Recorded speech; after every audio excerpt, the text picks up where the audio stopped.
Welcome to another episode of the All Saints Online podcast, where we explore faith, life, and everything in between. I'm one of your hosts, Chris, and today we have a very special guest joining us. But before we dive into our conversation, I want to remind you to subscribe to the All Saints Online podcast wherever you get your podcasts. And if you enjoy our episodes, please take a moment to rate us. It truly does help, and we appreciate your support. And if you're interested in joining or supporting our community even further, please connect with us at aso.church. That's the letter A, the letter S, the letter O, .church. Now let's get to today's guest. We are thrilled to have Jordan Newhouse with us.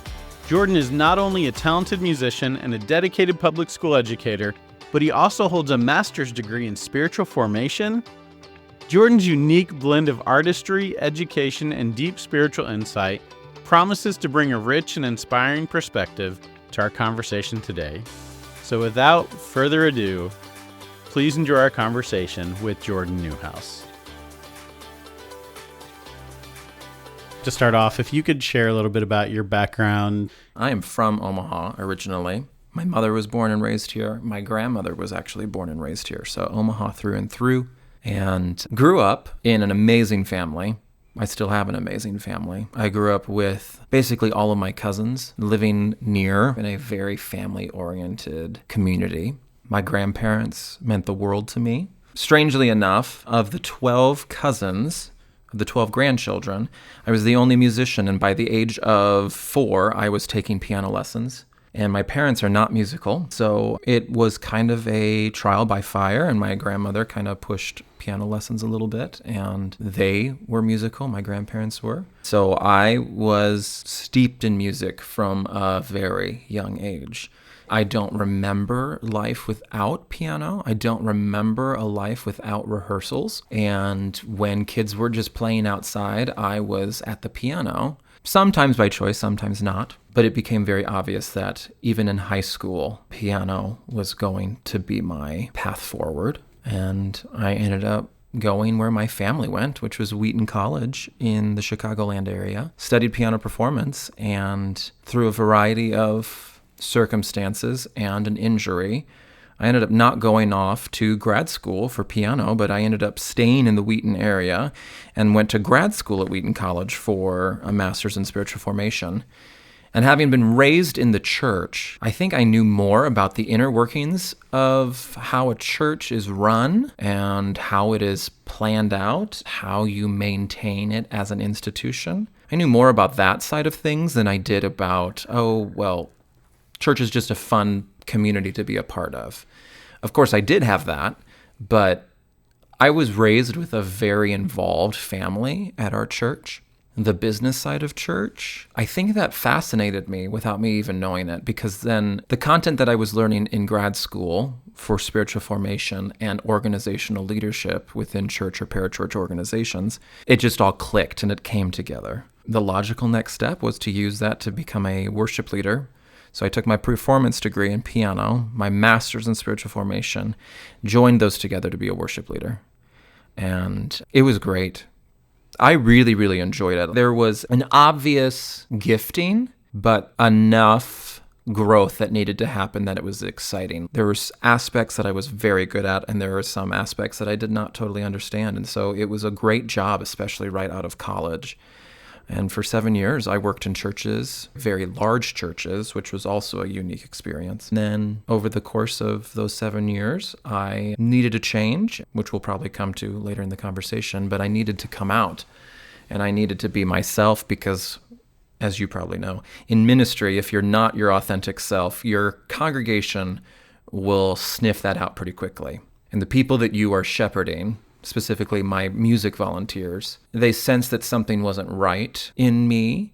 When you're covering something up, when you're in the closet long enough, there are cracks in that door that start showing to people around you. No matter how hard you try to manufacture your presence or your persona, especially within a conservative church, I was not well. I needed to take a break. So before I lost my faith altogether because of the burnout, and because of the fear, I stopped and came back home where it was safe and free. And I moved in with my folks and I came out, and that was 9 years ago, and thought I was only going to be here for a year. Lo and behold, I got a job at Millard West, and now I'm one of the directors at Millard West, which is just crazy. The career you pick to go, or your major that you choose to go into in college, is not necessarily where you'll end up. Your first career may not be where you end up, and my second career might not be where I end up, but leaving it open to God. So I'm back in Omaha. I love it. Never thought I would be here again, but it's exactly what I needed to do. And I have no regrets in any spot of my life. None whatsoever. I've been very blessed, despite some low points in my life. But I'm very blessed.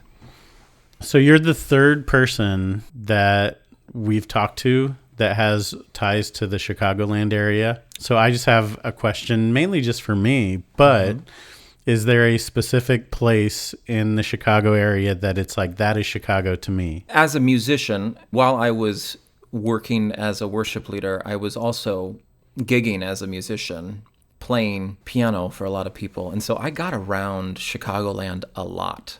But I would say it's really hard to separate the downtown loop area from my idea of Chicago. Even though I lived in the suburbs, I was down in the city a lot. And I loved it. I was at the Chicago Symphony Orchestra on a regular basis. I went to the Lyric Opera on a regular basis. And those are things that I miss a lot. So I guess, in a way, if I miss those things, then that's quintessentially Chicago. Something about summer evenings going to Millennium Park or Ravinia and going to those concerts on a perfect summer night with your friends and the picnic is something that I miss a lot. There is so much to do in Chicago, and you could spend all of your money, or there's so much to do that's free in Chicago. And there's always something for anyone and everyone. And that's what I loved. I love Chicago. Chicago is one of those places that is massive, but never felt overwhelming to me. And I'm a pretty cautious person, but I would walk around the loop. I would go on the L at night and not feel nervous. Now, depending on where I would be going, probably would change that feeling. But I've been to New York 3 or 4 times, and I do not enjoy that city at all. Like, that is an overwhelming energy. Yeah, there's something so cosmopolitan and Midwestern. It's a perfect mix in Chicago. Also, there's something really wonderful about having all these little small towns. Like, all the suburbs typically have a main straight area, and it's super quaint. Wheaton is incredible. Like, I loved living in Wheaton. I think for a lot of people, it is like heaven on earth. Not just because almost every Bible is printed there or edited there, but because it is so beautiful. It's so classic. It's so hometown USA. But all the suburbs in the area have that. And so you can one weekend go to Naperville. One weekend go out to Geneva. One weekend go up to St. Charles. The other weekend you can go up to the North Shore. So there's something to do, and you would never run out of opportunity. I spent a decent amount of time in and around Chicago, and everything you just described is how I felt. The perfect summer evening, just walking around. I remember walking at 2 a.m. and not thinking at all that I was in danger. And I have a pretty heightened sense of awareness in those situations, but I never felt that. And there were just always things. It didn't matter what time of day. One of the funniest things that ever happened is I was walking one night, middle of the night, and I heard this vehicle. I didn't know what it was. It didn't quite sound right or whatever. And I was like, I didn't see a vehicle. And it comes ripping around the corner and goes right by me. It was unlike any vehicle I'd ever seen. So I got up to the next block and walked in the direction that vehicle was going. I later found out that they were filming one of the Christian Bale Batman movies. Oh, yeah. And that was the Batmobile. They drove it around the block because they were filming the next block over. Nowhere else that I've ever been would that just happen. Right. Like 3 a.m. I remember when they were filming Just, that movie because a lot of my roommates or my friends from college went down to the Loop to be extras in the film, or tried to be extras. I don't know if they actually were successful with that, but I remember when they were filming, especially I think it was The Dark Knight. They were near the river. I think they filmed Bruce Wayne's apartment in one of the tall buildings along the Chicago River. Yeah. The things that you experience in Chicago, or just any large city compared to what we experience in Omaha, is just kind of astounding. I will say, when I moved back to Omaha, I was kind of disappointed because I had to give up all of these things that I enjoyed doing in Chicago. But Omaha is great. Omaha is bigger than I think all of us realize. I think there's more things to do. There's more opportunities for fun in Omaha than most of us are willing to admit, or at least immediately think about. I think there's this feeling that we're a small town or that it's somewhat boring here, especially those that lived in other places. But is there plenty to do here? I would say, at least given my season of life, I like Omaha a lot. Yeah, we do too. With our family, we moved here about 8.5 years ago, 9 years ago. Like you just said, I mean, there's just always something. If you want something to do, there's always something to do. I love that aspect of Omaha because it is easy to get around in. Yeah. But it is a city, Yeah. especially compared to the rest of Nebraska. And there's always good, fun stuff going on. There's always things, in my case, for the kids or for my wife and I. So we've stayed, not planning to stay originally. And now we don't see ourselves moving anytime soon. Yeah, neither do I. I feel like I was limiting my friendships the first year or two that I was back home because I was planning on going elsewhere, or maybe even back to Chicago once I figured myself out. That was just unhealthy to like hold myself back from friendships.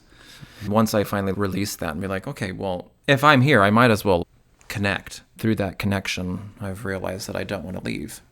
Getting back to, I'll just claim it as church music for a few minutes, just because growing up in the church, I have such an association of church and music, and they go hand in hand together. When I think of church, I think of music and different songs that I sang, different stuff that I experienced growing up, and music was always a part of it. Was there one specific hymn or song that is just your go-to for you personally, that every time you get to play it, lead it, or when you're sitting by yourself, you're going to play it? Is there a specific song or hymn that you can think of? No. There's just so many. That's a hard question. In my childhood, music was the main focus. And I think that probably for a lot of children, it's the main focus. It's what they take away or what they remember most, because sometimes sermons are boring for kids. But music is not, or at least music is more engaging because you can look at all the different people on the platform and see them singing or see them playing.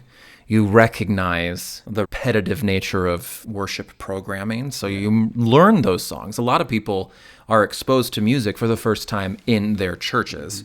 So music education really started, I would say, at least my music education started in the church. And so I grew up in a church here in town, and I grew up with a huge choir and a full orchestra every Sunday morning. It was full production, amazing hymn arrangements, amazing anthems. That sound of a big choir with a full orchestra, I would say, has stuck with me more than an individual song. And so I found myself, when I started working in church ministry, trying to recreate that a lot of the time. I was not necessarily in positions that required that type of style of music, but this idea of a full choir and a full orchestra is just what gets me going, like special services, the idea of a massive Easter service or a big Christmas cantata. When I became a worship leader, I was specifically tasked with doing more contemporary music in very high intellectual academic settings, which is what kind of Wheaton is known for. So the type of music that we were aiming for was lyric heavy, theologically driven words. I would have to have a thesaurus on my desk to figure out some of these words, but that was meaningful to that congregation. And so I used Keith and Kristen Getty music all the time. That was in the era they had just written In Christ Alone. That is an amazing tune. I think Keith and Kristen have captured the old school hymn with poetic intensity and the modern aesthetic. I think that they have kind of hit the nail on so many things. It was always an easy easy win for me as a worship leader. They're easy to sing for a congregation. For those that don't sing, they're able to meditate on the words and still find meaning and still find layer upon layer of these beautiful texts. But the biggest thing for me was that they were just fun to sing. And if it's fun to sing for me, then it's going to be fun for the congregation to also sing. In Christ Alone was huge for me. I loved that tune. Once I got to my second church position, I was more exposed to Hillsong, and I was more exposed to like the true contemporary modern worship pop music. And that did not speak to me as much. I think that's because of my upbringing and also because of how much power I found in that like thick, wordy Keith and Kristen Getty music. There's nothing wrong with it. I absolutely love it now. But in that season of my life, I found myself wanting to slow down, be a little bit more reflective, and that's where Fernando Ortega came into my life. His music is so simple, so personal, and also singable. So I would say, yeah, Fernando Ortega really formed me in that season of my life. That's when my last few years as a worship leader. Strangely enough, I would say that probably came about because I needed to do some self-reflecting. I needed to be aware of who I actually was rather than who I thought I should be. And being more contemplative, meditative was necessary in that season of my life. Now that I'm out of ministry, at least professionally, I'm open to anything and everything. And that's what I think is so important about worship music. I think that there is so much that we don't understand about faith that we have to hold ourselves lightly, hold our preferences lightly, hold our opinions lightly going into a church service.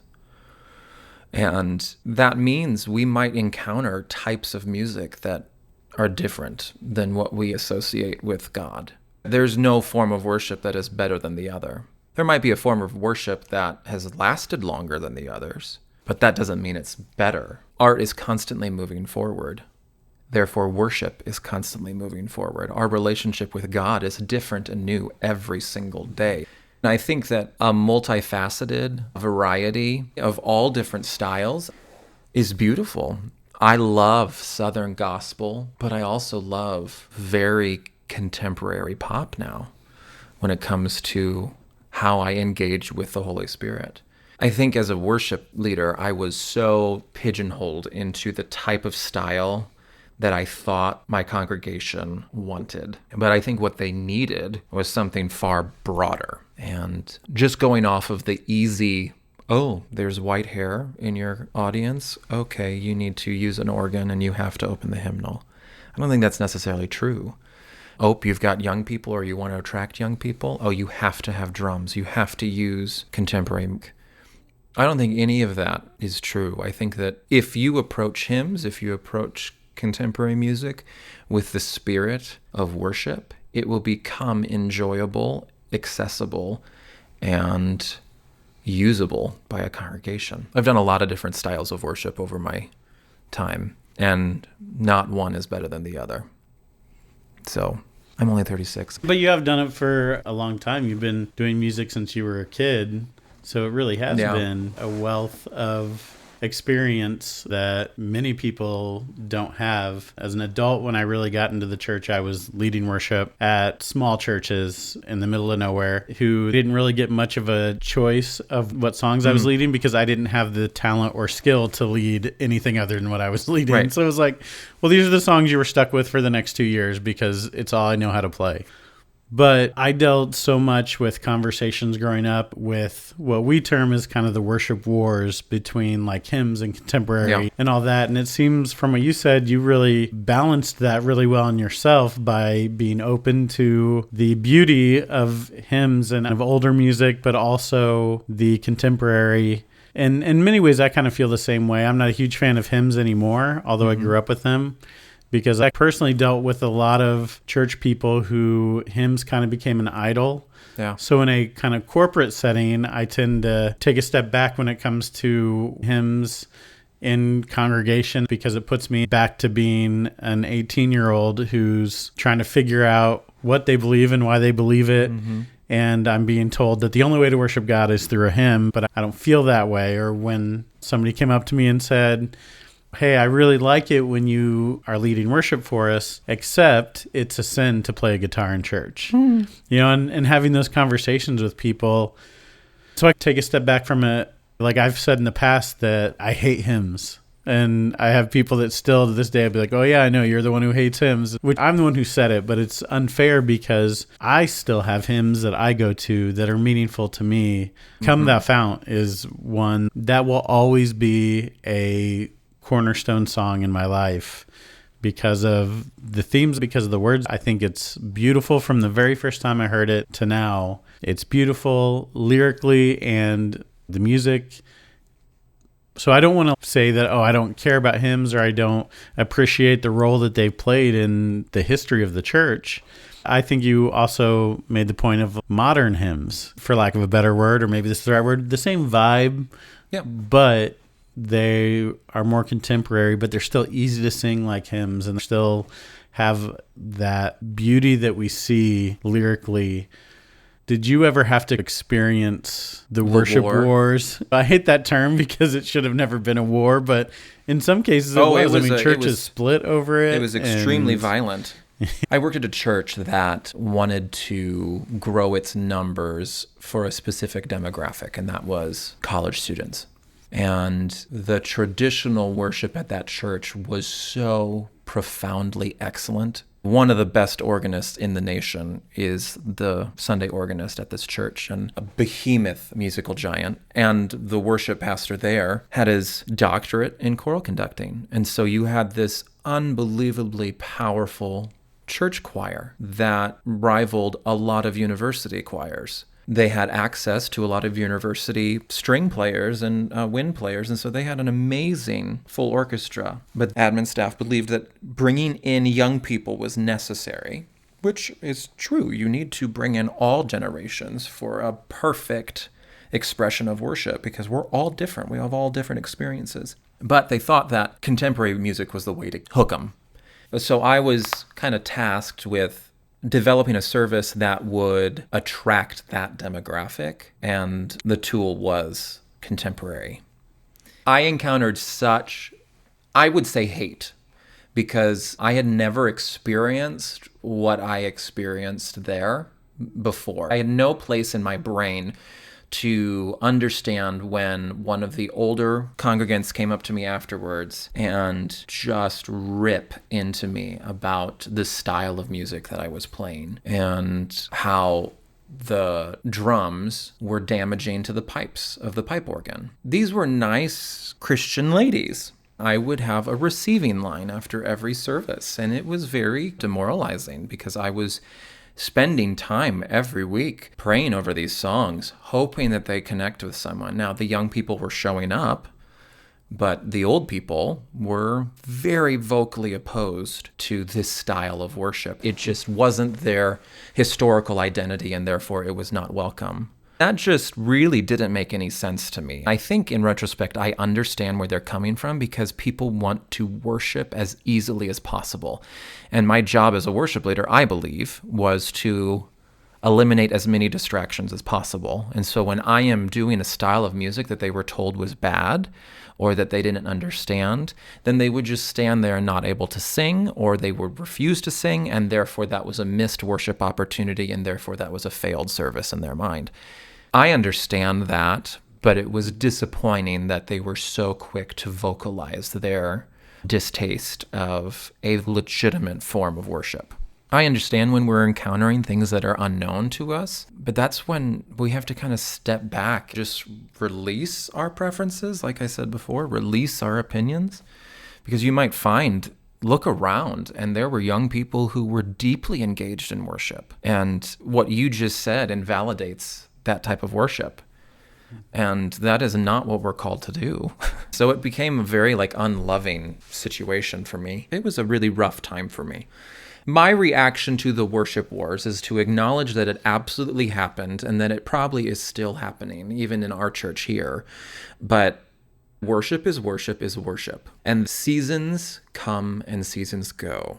Hymns are brilliant, but there's a reason we don't sing every single one of them. They might be thick with 400 tunes in them, but we really only sing about 10% of them. There are some horrible hymns in the hymnal. There are hymns that endure the test of time because they are good and they are classic and they are meaningful. There are also, on the flip side, horrible contemporary songs, like really, really horrible stuff.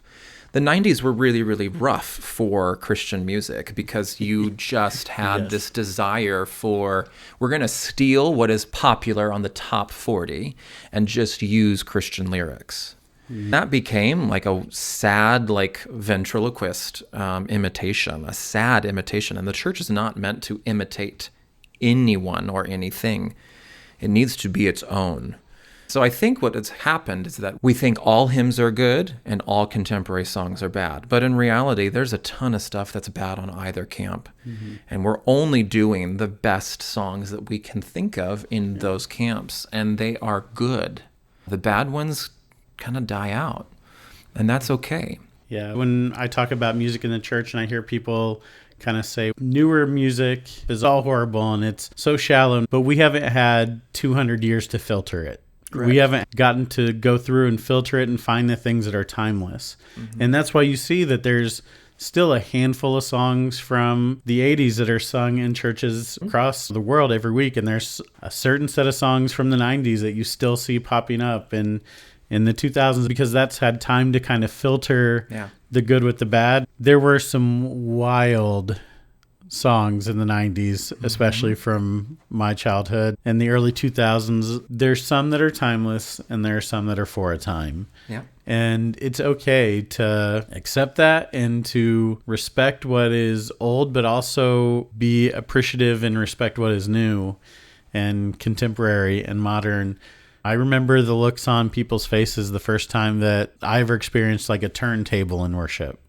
And some people were completely into it. And some people were like, that is blaspheming the Spirit. And I think too often we write it off as a young versus old, but I don't think it's that at all. No, it's not. I really think it has to do with comfort and maybe some conditioning of like, that's what worship is to me. Yeah. So therefore that is worship for everybody. That's the problem with worship, is that everyone has their preference. Music is ubiquitous. We all listen to music. We all have our understanding of what we like and don't like. And so when you come to church, yes, it's worship, but ultimately we react very humanly to music wherever it's played. And so we all have our preference, and we sometimes lean on that preference a little too much. I think that we are capable of learning and growing in our musical preference far more than people give themselves credit for. I love opera, and I want my students to love opera, but that's a hard ask. So we start somewhere else. We start at a different point in music to slowly get them out of what they listen to automatically, like their top 25 replays of the year. We don't just want to stay in there because music is too exciting. If you can't sing it, then sit back and contemplate on the words. If you can't connect with the words, then close your eyes and just feel the sound wash over you. There are so many different sensory experiences that can happen during a worship set that you can take something away from it. But you're definitely not going to take anything away from it if you come with your defenses, your preferences, leading the way. There are some songs that I don't enjoy. There are some songs that I resonate with more than others. And so, of course, I want to just sing the ones I resonate with. But I'm not the only one sitting in that sanctuary. There are people that are singing their favorite song every single time we open our mouths. And if it's not your favorite, that's okay. There's a way for you to get something out of that song. You just got to do a little bit more work. I was going to say you're preaching to the choir, but I realized that would be a pun in this conversation. I didn't want to be I preach at the choir all the time. Now, taking it from like the church world to the world of high school, how many students would you say that you deal with on a yearly basis? Well, I think our program at Millard West is right around 200. We're still recovering from COVID. There were a lot of kids that quit during that COVID year, which is frankly understandable. So much of art is the act of doing it, and we weren't allowed to do it in the same ways that we had before. And so they moved on to something else, and that's okay. But that's still a very big program compared to most. Yeah, we've got a lot of kids at Millard West, and it is a joy to work with each and every one of them. I don't think all of them think that we think that way, but it really is. We just had show choir auditions, and it is so cool to see how much growth like the juniors and future seniors have made from their 8th grade year auditions to now. And I don't just mean because of show choir. Their ability to sing has drastically improved, and that is the exciting part about my job. In my job prior to the one that I have now, I worked with teenagers, and having a teenager that is in the program that you're a director of, what you just said is absolutely accurate. I have been asked multiple times, does JNU, as they all refer to you as, like me? And I'm like, one, I don't know why you think I would know. 2, yes. They might not think that we enjoy what we do sometimes, but yes, I can attest that I've been asked that at least 3 times that I'm aware of. There is a difference between liking my job and liking the students. I can say that I appreciate every student. I really do.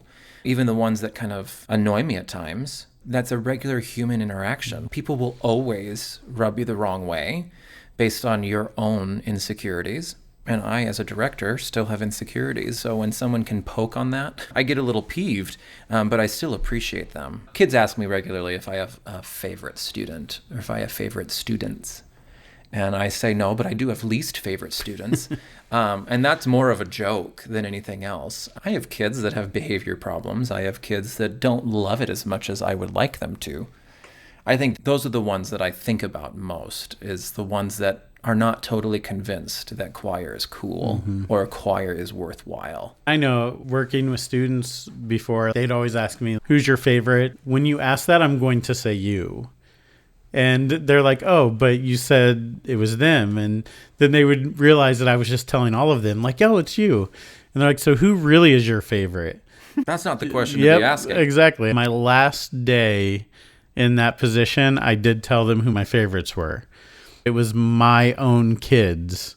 Like my kids, my actual kids are my favorites, okay? Like, let's just be clear. Past that, you're all my favorites. But really, it's just like life.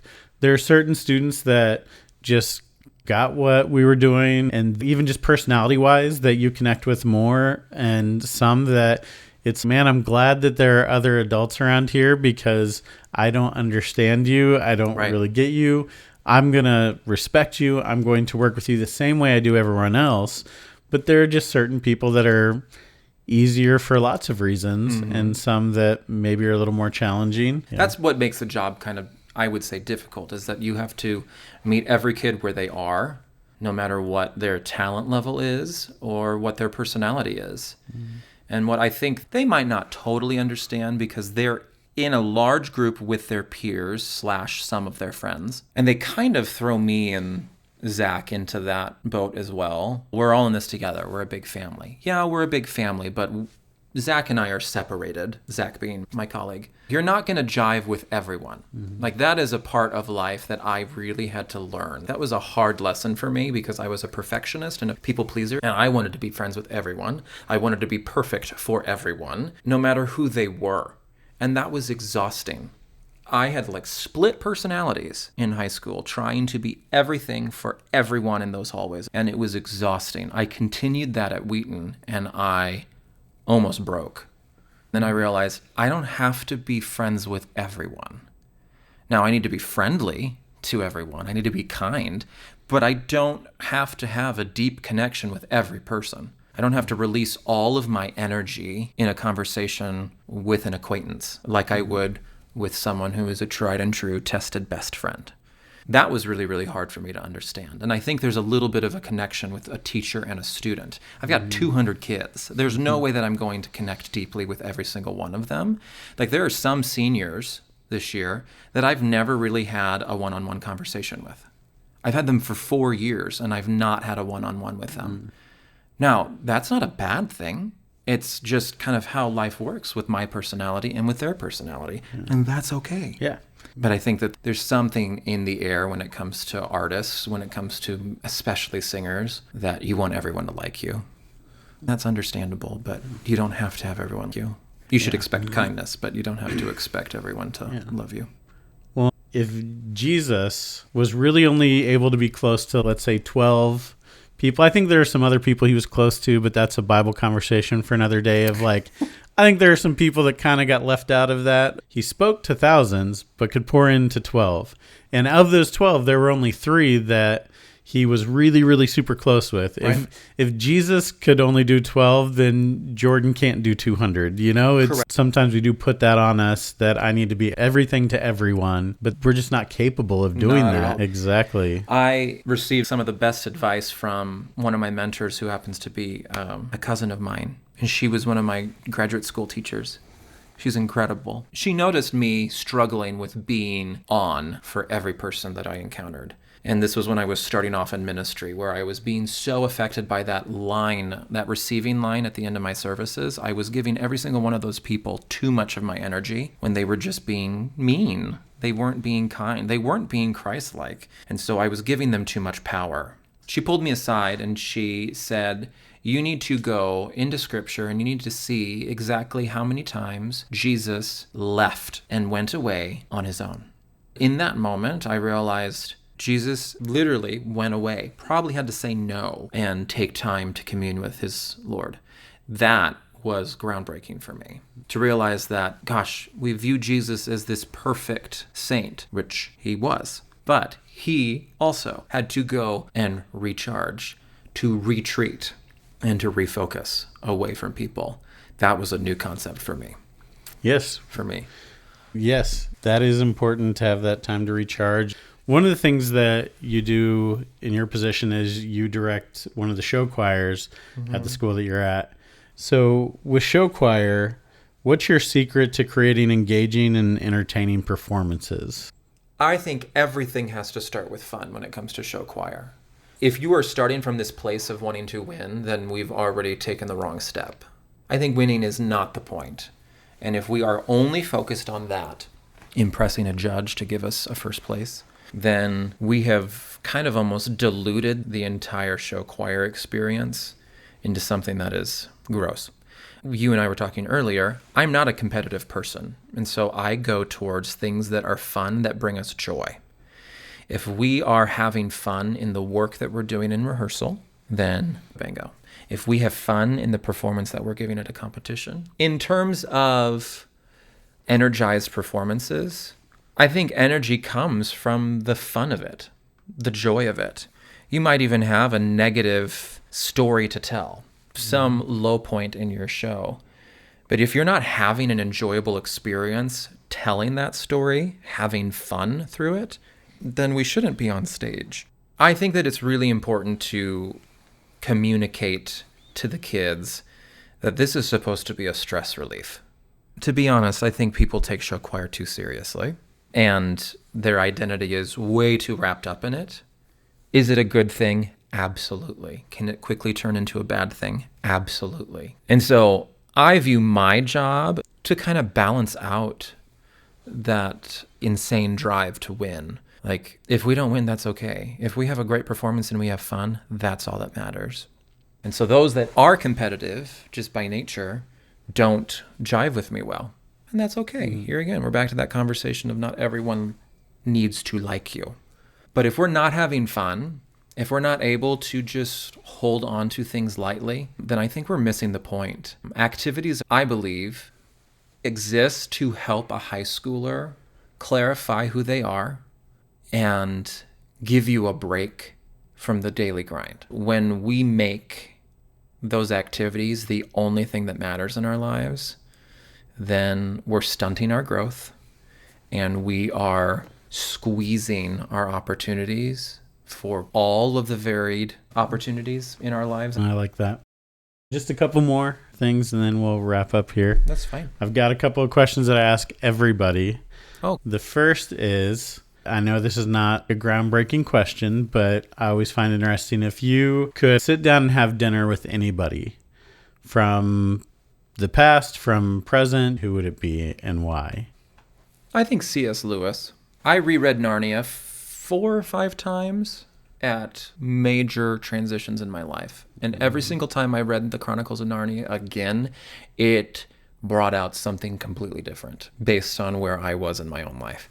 That is brilliant writing. He has written a lot of other stuff besides Narnia, but I find his story of coming to faith, being an academic, to be really exciting. I don't think that I've ever cried at a book more than the ending of Till We Have Faces. I remember reading it during college, right before I was going to come home for some break. I can't remember what break it was, but I was reading it in my dorm. Didn't have a book on tape, so then I drove from Chicago to Omaha, and I was racing to get home to finish the last 100 pages. And I sat in my family room, and I remember just weeping through the last 40 pages of that book. So that was extremely meaningful. And I would love to talk to someone who creates that kind of art. Mm-hmm. What's strange is that I didn't pick a musician, I suppose. Yeah. No, that's actually why I love asking that question. Because every time I ask that question, I'm honestly kind of just surprised at the answer because it's so varied. My expectations are never the answer. So I do love that. We've gotten a Christian mystic, and then the first Baptist minister in America was one of them. It's varied. Yeah. And when you said C.S. Lewis, I would have never have expected that. And even with that, you said C.S. Lewis, and I immediately went to, Mere Christianity, The Great Divorce, all these amazing... The thick books. Thick books that he did. But I was like, Chronicles of Narnia. But that connection that you have with it, that's why I love that question, is because it always is surprising to me. I would say a plug for Chronicles of Narnia, because if you have read them as a child, which I think a lot of kids who grew up in the church probably know of, at least Lion, the Witch, and the Wardrobe, but they are easy books to read, but they are deeply, deeply vast. It is just endless what you can get out of them. I highly recommend reading the Chronicles of Narnia and reading all of them. Specifically, Dawn Treader's amazing. Actually, all of them.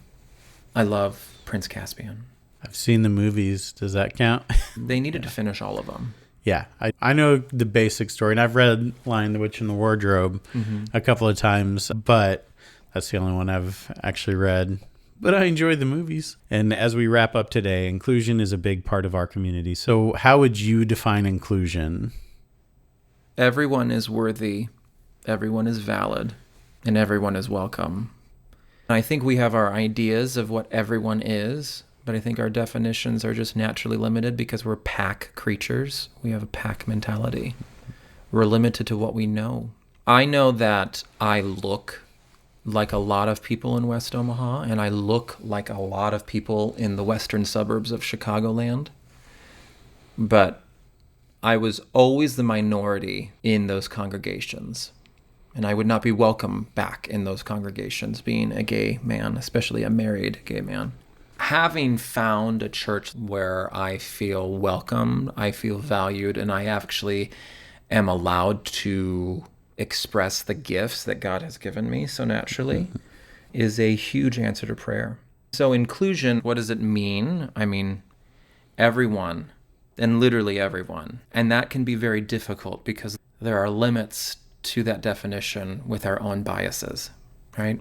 I mean, I'm gay, but I still have my biases against certain individuals. Those nasty biases that are just ingrained because I was raised in the type of environment I was raised in by no fault of my parents at all. But just because I'm gay doesn't mean that I am perfect in my own definition of what everyone means.